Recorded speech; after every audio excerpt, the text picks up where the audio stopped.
It's time to kick ass and chew bubble gum. And I'm all out of gum. Hello, welcome back to A Boring Revolution, your number one news source for everything in regards to the Boring Company. Back to you with another episode exploring an interesting concept that possibly the Boring Company could exploit in the future. And I think this is an area I have a particularly good area of expertise, and I'm sure you already know that because I keep talking about it, but it's interesting, and it is potentially, the way things are kind of developing at the moment, potentially could be the number one opportunity, potentially. Although I still believe mass transit is, the big kind of dinosaur that needs to be attacked. I think also this is certainly a big opportunity. So, before I get into all that, please like and subscribe to the video, comment on the video, tell me what you think about this, subscribe, hit the bell icon if you want to be notified, and remember that will notify you of other videos that potentially you might also like, so it is well worth doing. So today I'm going to be talking about water, drinking water, specifically water for agriculture. All these things are incredibly important. As I keep telling you all, I worked in the water industry for nearly 4 years. It was a very enjoyable experience. I should have stuck with it, really, in hindsight, but then again, maybe I would have been stuck working on very boring projects like this reservoir here all the time. Super boring, but plenty of money in the bank. But water is very, very important. A country like the UK, where I'm based, has excellent kind of infrastructure for water, has really high levels of rainfall in the majority of regions across the UK. Therefore, there's never usually water shortages. But in this country, even in this country, we get water shortages. And it's just a case of the infrastructure isn't there.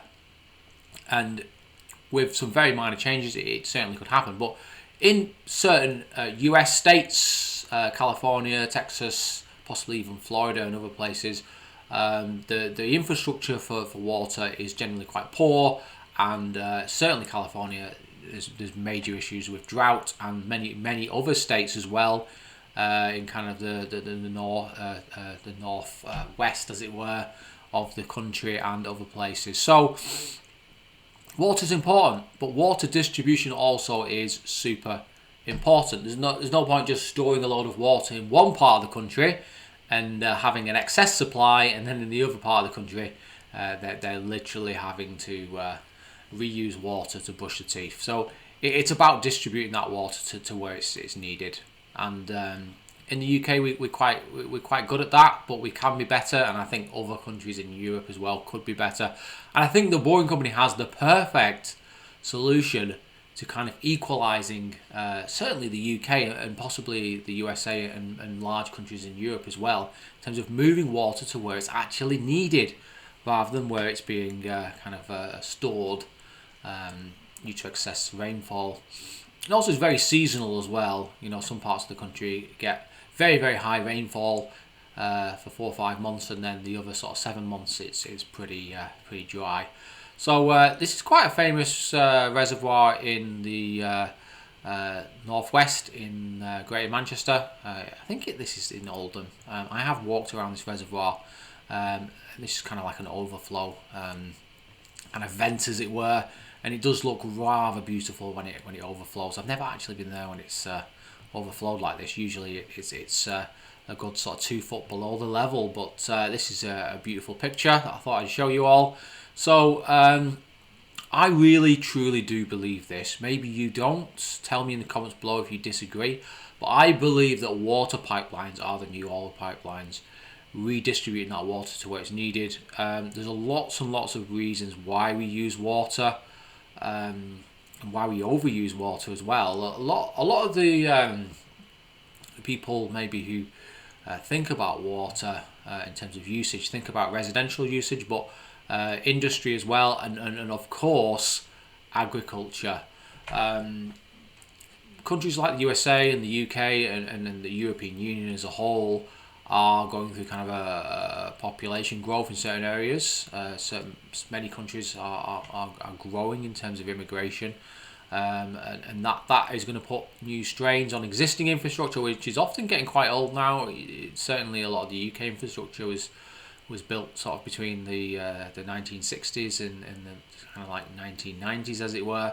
And kind of upgrading and uprating that kind of infrastructure is desperately needed, but also just kind of supplying, reliable amounts of water during the summer months is important because of population growth. Population growth is only going to increase as we encourage more immigration. The USA obviously takes in almost 1 million people every year. Therefore, those 1 million people consume a damn large amount of water. So agriculture as well. Agriculture is an incredibly important industry. You don't want to be reliant on other countries for agriculture. You want to be self-sufficient. The USA is reasonably good at that. The UK, not so much. That needs improvement. But agriculture is a very big user of water. 20,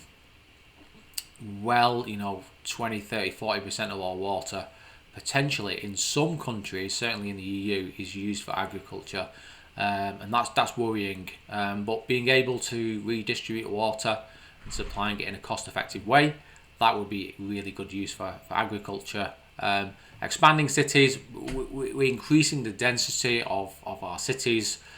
Certainly here in the UK, big cities like Manchester and Leeds and London and places like this are packing more people into a smaller space, and therefore existing infrastructure needs to hold more water in those areas.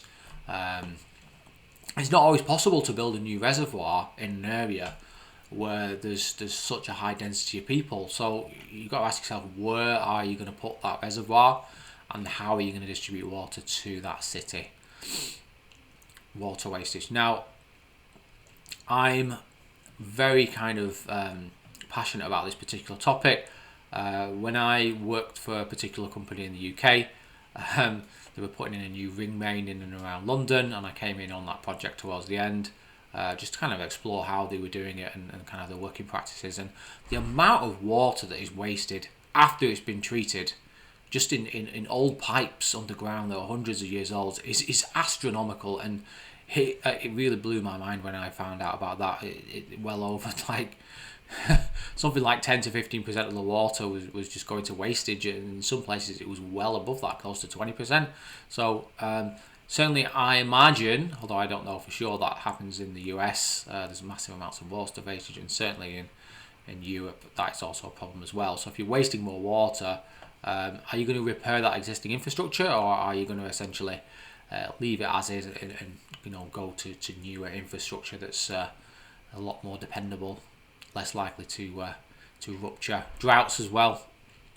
We seem to be getting more heat waves, more droughts. The opposite happens as well. You do get excessive amounts of rain, and that's a good thing, because you can then store that water. But then the next year you might get a drought,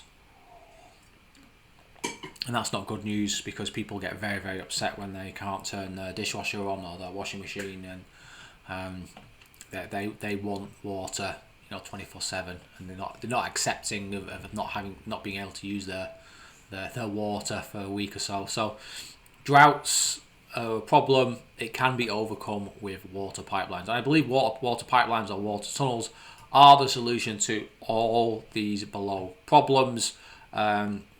Existing infrastructure needs to be uprated and refurbished, but on top of that you need water pipelines, and you need a good capacity in those water pipelines. Just putting in like a 16-inch ring main is just not going to cut it in cities like London and Manchester and Leeds, because over time that capacity gets used up, and the actual poor condition of the existing infrastructure means there is actually more wastage the longer period of time you go into the future. So we need solutions. The boring company has a solution. It has very cost-effective tunnel boring machines, and I believe that with a bit more investment they can expand that into kind of pure water tunnels and actually be cheaper, because you don't need to build a road deck. But tunnels make great storage medium. So here's our utility tunnel that I previously talked about in other episodes, as you can see. There's a lot of this tunnel. This part of the tunnel here, not a very great drawing that, but a lot of this tunnel is essentially wastage.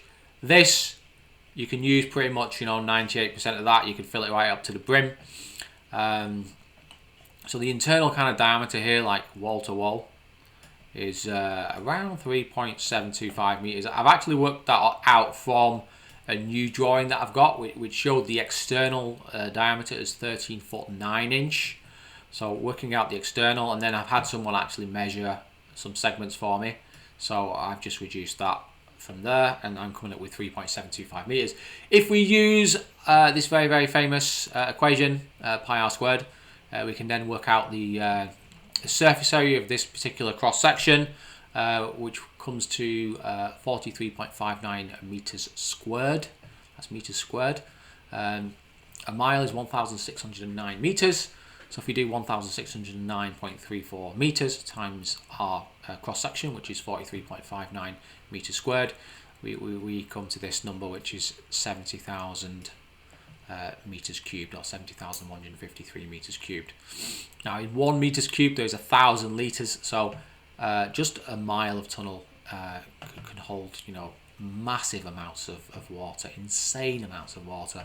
So it's impressive stuff, basically. Now a good sized reservoir is going to be hundreds of times more than this, but as they say, every little helps, and you can continuously top this up from areas that already have large reservoirs. You can source that water and put it in here. So it's like an unlimited kind of pipeline supply that constantly kind of rises as time goes by. So there is a merit to doing that. I think that possibly there are a few projects that I would like to explore. Now I don't really know too much about kind of water shortages and water surpluses in the USA. So we're going to focus on an area that I do know, which is the United Kingdom. Obviously places like California and the USA have massive water shortages. So that's obviously one project that might be looked at in the future by myself. But one area in particular that has become kind of common knowledge that they have a water shortage is East Anglia, which is basically this area here and the area in and around East Anglia. Which includes this area in and around sort of Grantham and Boston. So this kind of area here has a water shortage some years. Now other years it has a water surplus because we are the UK, it rains a lot, but this part of the UK, which is Yorkshire, so I'm based here, people want to know, and this is Greater Manchester here, and then this is Yorkshire here. So this area here has a massive surplus of water, yeah? So if we can then take that and put it here, that's going to be, that's going to be useful for people. So just as a bit of an idea, remember we have cities down here as well, Derby, Nottingham, Leicester, Sheffield. They're obviously growing cities. They're going to need water supplies in the future. So you could kind of combine that. So in this particular example, I'm pulling water from in and around here near Huddersfield, which is kind of on the border between Yorkshire and Lancashire, which is kind of here. I'm pulling it down here. Here's the city of Sheffield, and then you've got Derby and Nottingham, which are two big cities as well. So they're going to be supplied as well, because why not? If we're going in that region, and then we're going here into East Anglia. So it's 144 miles. The cost per mile is about $5.5 million. Though, if that was filled to the brim, it possibly won't be filled to the brim all the time, but it could certainly be filled to the brim, for the majority of the year. You're looking at 10.1 million cubic meters of water, which is not to be sniffed at. There are some reservoirs in and around, in and around near where I'm based, which are a lot less than that. So, that's a lot of water that can be useful to people. And this particular area here needs water for agriculture. So again, that is useful. Another area that I have a very good knowledge of It is kind of Wiltshire here and Berkshire. And this area here it's got reasonably good water supplies, but there are definitely shortages coming on the horizon. So you could theoretically take water from somewhere here like Central Wales, which has really excellent water supply, vastly in excess of what it needs, and then move it down here. Again, it's not a massive distance, 126 miles. Places like Gloucester and Worcester do actually have, good water supplies, but why not just connect them up anyway? The key with something like this is you could pull water from many places across Central Wales and then just pull it in. And there's no reason why you couldn't build reservoirs along this route as well and top them up. So again, increasing the capacity. So there's lots of potential use cases for this. I've just given you two here. I'm sure in the US, the actual need for water is actually higher. So there might be a better business case for doing that there. Another really, really excellent use case for kind of storing and distributing water is pumped hydro. I think I've talked about this in the past. For pumped hydro to be effective, you need like a very large supply of water, which we now have, obviously, thanks to our tunnels. You also need quite a significant distance gradient. So ideally, you want your upper reservoir to be at bare minimum 50 meters above your lower reservoir. Ideally, you'd want it more than that, maybe 70, 80, 90 meters. If you're in an area with low water supply, but you have like quite a decent, kind of hill here, then it's not, even though the topography suits that, but you don't have the water supply. If you can bring the water supply to that area and then set up your pumped hydro, that becomes like a physical battery.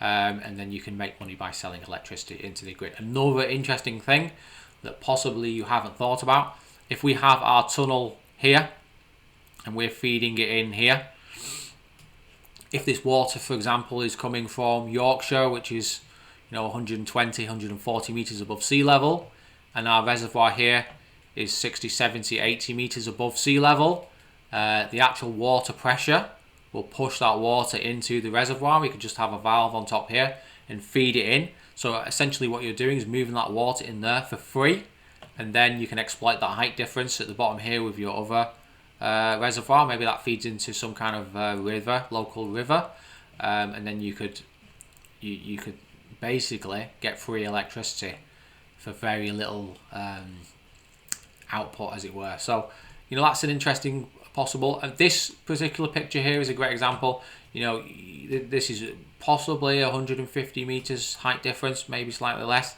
That's obviously going to generate a lot more water, electricity, but the reservoir itself is quite small. The larger the reservoir, obviously, the more electricity you can generate. So if you had a very, very large, excessive amount of supply and you had a decent reservoir, you could then top it up to whatever you want. So, okay, summary. I think the water industry is something that the Boeing company should try and push itself into. If that means building its own infrastructure, off the back without local government, then definitely it should consider that. I think water distribution and storage is an incredible opportunity. Certainly in very kind of dry kind of heat waves. Constantly having droughts every year. If you're building that infrastructure in an area which is really starting to feel the pinch, as it were, of severe droughts, then that water itself is going to be worth quite a lot more per litre than, for example, if it was based in sort of like Washington State, for example, rather than California. So there's a big opportunity. The water market is currently worth 283.5 billion. That's going to be going up to around 400 in the next 6 years. 400 billion. So it's a growing industry.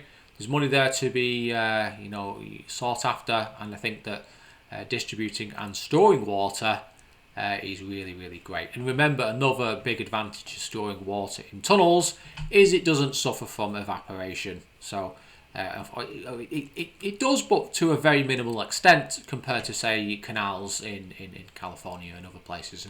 And big states like Texas are growing so fast that they need to obviously find new water supplies. So maybe there's opportunities in Texas as well and other places.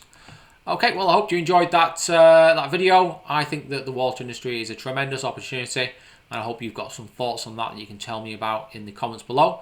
If you want to follow me and help support the channel, please go on to Twitter or Discord, or consider dropping $2 on Patreon to support my continued work. There are lots and lots of Patreons that I'd like to thank. They're all here today. Thank you very much. So we've got Tom, Mike, David, Chris, Jim, Curtis, James, Harry, Crunch, Milton, Nathan, Frank, Fred, James, Jishwen and Sebastian, Daniel, Leaf, Martin, Phil, William, Roy, Will, Phil, Philip, Lucas, Tom, Robert and Nick. Thank you so much for your support. And remember, guys, don't be boring. I will see you on the next video. I hope you enjoyed that.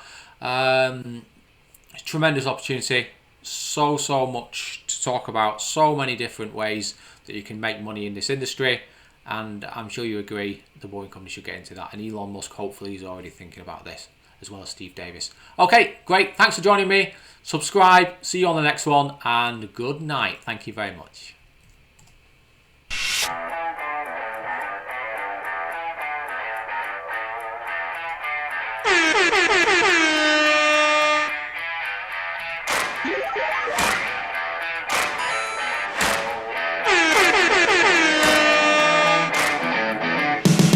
Hello, everybody.